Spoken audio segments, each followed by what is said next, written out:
Hello, everybody. Okay, in this video, we're gonna get lexical. Okay, so this video is called Lexical Access, and in order for me to unpack all of these ideas that I'm gonna bring into this video, we need to basically start with the foundations, with the fundamentals. So, in psycholinguistics or in linguistics, there is an idea, there's a theory, a hypothesis called the Sapir-Whorf hypothesis, right? And the Sapir, oh yeah, it's Sapir, I think. Sorry for the mispronunciation. The Sapir-Whorf hypothesis is, in other words, linguistic relativity. So what this means is that there's a study across cultures and across languages that basically analyzes the way in which cultures or societies use language is the way in which their mind is affected, right? We can talk about this with just a very simple example, like the word policeman, right? The word policeman, instantly makes you think of a police officer as a male, not a female, right? So there's like there's a linguistic relativity in regards to gender, right? Like in Spanish, for example, you have words that are masculine or feminine, right? And that's why now you see like Latin X, like in English. In Spanish, you'll see like todes, right? Because when you say todos, that's everybody, but it's masculine. Todas, that's feminine. That's like all girls or all women, right?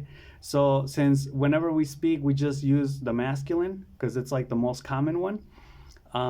With like the feminism movement, people say, no, you can't say only todos. You have to say todos y todas, right? And then you have to say todes, right? To include that, right? Which I think it's like, I mean, I understand because in English you can just say everybody, and everybody includes male and women, right? Todos includes male and female, but people don't really say that's true, right? They'll say, no, you have to actually say todas y todos or todes, right? And it's like, okay. But I think those are historical inaccuracies from language, right? So what we should really do is like maybe come up with new words or leave out that linguistic relativism, right? So the Sapir-Whorf hypothesis or linguistic relativity basically talks about how does that influences our perception, right? Because like if you say todas, everybody but female, you're gonna understand that there are only women there, right?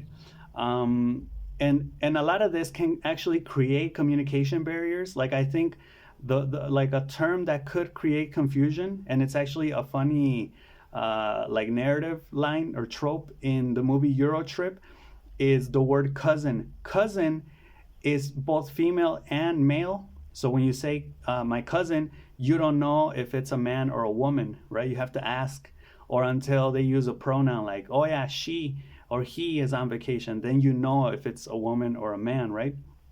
Okay, now there's another idea. So I'm going to talk about these two ideas, and then we'll get into the gritty and grimy. This other idea, oh yeah, just as a last example of the Sapir-Whorf hypothesis, this is from Google, is the empty drum analysis. So the empty drum, it says, although the physical non-linguistic situation is dangerous because an empty drum contains explosive vapor, right? Speakers take it to mean innocuous, so non-harmful, because they associate the word empty with the meaning null and void, and hence negative and inert. So there's nothing wrong with an empty drum, but it has explosive vapor. It's toxic, right? It could harm you. So it's like you have these, it's basically the way in which language puts ideas in your head, right? And then you go ahead, and that's where the psychological element comes in. It's like how language affects you psychologically in the way you understand things, right? There's another idea, it's called lexical access or lexical retrieval, which this basically makes reference to the limited vocabulary or the linguistic complexity that a language has, right? Now, I'm going to get into some examples here, but soon. But this is basically the idea of how sometimes, like if you like English has a lot of words, right? I'm going to be comparing English to Spanish a lot. For example, in Spanish, you have saber y conocer. If you translate saber to English, it's know. And conocer to English is also know, right? But there's a difference in Spanish, right? Like saber is something that you know, that's in your head already. And conocer is kind of like meet, right? Conocer is what you use when you meet someone. Like, te acabo de conocer, like I've just met you, right? Pero también puedes conocer información, right? You can also know knowledge, right? Or get to know knowledge. And then there's that whole get to know, getting to know, I used to know, right? But anyway, so it talks about how sometimes like what happens if you know how to say something in a language and then you want to translate it to another language, but that language doesn't have the equivalent, right? You have to use sometimes like 2 or 3 words to explain the same idea. And what's worse is that culture, by not having that word or that term or that idea, doesn't even know that idea exists, right? Now, I'm going to get into an example of this in a little bit. So, that's limited vocabulary. And linguistic complexity is basically like all of these types of nuances, shades in which language operates, right? So, you can be talking to someone about something, but then like there are things or there are specific things that you have to say in specific ways if you want to transmit the message, right? You can, and all those complexities just basically make communication harder, right? It makes it harder to get your point across. All of this affects our ability to express, right? And not only express ourselves, but express ourselves efficiently and effectively, right? Now, this video is going to sound very industrial, right? Like very corporate, company mentality, like even in terms of culture and countries and societies, like, oh, then you just want everybody to be like a robot. And it's like, no, not really. But I do think we can improve the way in which we communicate, right? Now, let me get into some other ideas. So the problem here is that all of this ultimately leads to misunderstandings, miscommunication, misinterpretations.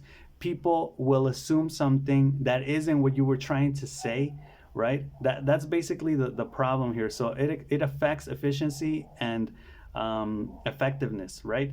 Now, it could also affect the economy, right? Like in business, right? When you're communicating, like let's say globally, internationally with another culture, right? This we know. It affects education, right? So like if that culture doesn't really have ways of saying or ideas out there that other cultures do, like more developed cultures, like maybe the United States. I'm going to be using the United States as an example, or English, more specifically American English here. It affects global influence, right? At the end of the day. So it's like, how can you become more influential? How can you become almost an example to the other nations, right? In what you're doing in science and education and business and your economy, right? Well, you can't if you can't even do that in your own country, right? Okay, so let me get into some examples here with Japan. Japan, there's this thing called Keigo, Keigo, and I guess this is an honorific language. It's complex to talk this way. And I kind of imagine, Japan is a very honor-oriented culture. That's why, like, they wouldn't give up during World War II, or that's one of the arguments out there. That's why they had to drop the atomic bombs or whatever. So they're all about honor, right? Like the kamikazes during World War II, right? Where for honor they would, commit suicide as they, crashed into the battleships, right? Like in Pearl Harbor. So I guess this is also complex. Now, for example, in Spanish and in German, at least I know that there are two variants to speak in second person. So when you refer to you, right? I'm speaking to you. In English, it's just one way. There's only one way to speak to you. You, right? In Spanish and German, there are two ways, and it's going to depend on the level of authority that person has or the age. So if they're your age, right, or they're younger, you can just use tú, right? Like in Spanish, it's tú, and that's like we're the same, right? And in German, or I'm sorry, if they're older or they have higher authority, you have to use usted. So usted is like you, but it's a formal you, right? And then what's confusing here is that like sometimes you'll meet someone and maybe they're like your boss, but they're the same age as you, right? And there's a ton of situations like that where it's weird, it's awkward because you don't know whether to say tú or usted, right? And then all of this affects like verb conjugation and all these other things. So you can't just omit that and use the name, because you still have to use like all these other words that are going to basically the other person will know if you're using el usted or el tú, right? If you're using one variation of you or the other one, right? And then it's almost like it's disrespectful if you use tú instead of usted, because tú is like in Spanish they say te igualas, right? Like you equal yourself with that person. And I guess when you equal yourself with that person, and it's kind of funny because we all strive for equality nowadays, but there's a term in Spanish, or at least in Mexico, where they say te igualas, or igualado. And igualado comes from igual, which is the same, equal, and you're not supposed to do that, right? Like let's say you're speaking to like an old man, right? And if you use tú, right? They're gonna say no seas igualado. Don't be equal, because you're not equal, right?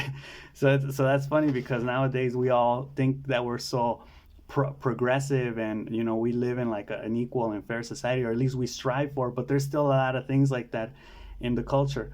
Okay, now all of this comes to mind because in Mexico, for example, or I don't know if, and I'm pretty sure everywhere in the world, I don't know, maybe if there's a place where they do drive like respecting people, like how if they drive safely. Traffic is a disaster. It's chaotic, it's disorderly. I kind of like it because you kind of have to adapt and adjust as you're driving. You don't know. People are very unpredictable. Like suddenly they're in one lane and then they'll jump to another lane without letting you know, without their blinkers. And I've spoken about this already in the I'll do it on Monday section. But the problem here is that everybody knows this, right? Like if you talk to anybody just on the street or at your job or wherever, and you're like, hey, traffic, they're like, oh yeah. And they'll say this, they'll say, there is no traffic culture, right? They think it's like the people's fault. They'll say, yeah, and what they mean by culture is like there aren't like traffic manners, there's no traffic etiquette, there's no traffic like nice customs, or basically like respecting people, being aware of what you're doing in traffic, right? That's what they taught, that's what they refer to when they say there's no traffic culture. Now what I think is that it doesn't depend on the people, because people are savages, right? And I think it's not up to the people to regulate themselves in traffic. I think it's up, and this may be influenced by my upbringing in the States, but I think it's up to the police to reinforce this, right? The police are the ones who need to enforce. Sorry, it wasn't reinforce, it's enforce. The police need to uphold the law, enforce the rules, right? And if there's someone speeding, right? If it says 20 kilometers per hour or 30 and someone's speeding, the police need to stop that guy, right? Or if there's someone that's like jumping from lane to lane or driving in between lanes, the police need to stop that guy. Do they do that? Absolutely not. I think the police only stop people like when it's very obvious and serious things like running a red light, right? Like I got stopped for running a red light a couple times, like twice. Or when it's like things that have to do. I got stopped once. Oh yeah, because I have like a motorcycle, and I got stopped for riding the motorcycle like on a highway because it wasn't built for the highway or something like that, right? And yeah, they would give me a ticket, whatever. But I haven't seen, like, I've seen like a lot. The police even speed, right? Like they'll run red lights, they'll drive, they'll like kind of lean into you as you're on the lane, like I had one of my best friends talk about New York once, how he visited New York, shout out. And he said that over there, you got to kind of bully your way into like a lane and things. And I think it's because New York's like very colonial, right? So that's kind of how it is in Mex. Like everything's tight, so you do got to kind of like bully your way in whenever you want to get into places. But okay, anyway, so then I said, okay, the police don't enforce the rules. How can I transmit this message in Spanish? And then I was like, how can I transmit the idea of enforce, right? And I think this is this is the problem, I think, with like one of the many problems with third world countries or developing nations, or countries that are coming out of communism, as some people say. The law is not upheld. You can have all the laws in the world you want, but this idea of enforcing the law, right? Like, how do you transmit that idea? Like, you need to make sure that those rules are being followed. And if they're not being followed, you need to punish the people that are not following the rules and the laws. That is how you develop a traffic culture, right? It's not that the people are going to do it spontaneously, right? Like spontaneous combustion, spontaneous whatever, like how they said that we came out of nowhere, right? Like human species. It's not going to happen like that. It never happens like that. So you need to enforce the law. Now, I was looking up like translations of this idea, like how do you say enforce in Spanish? And there is no one word to say enforce.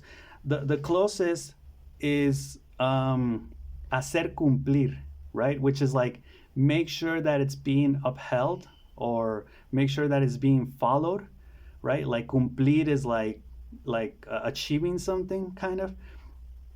Or imponer, and imponer is impose, right? So it's like impose the rules, and it's like, yeah, but that sounds kind of like more authoritarian, right? Like I'm gonna impose on you something that you don't want. And this isn't something really that you don't want. It's something that you can do and everybody should do, because otherwise you're gonna end up with like traffic accidents, right?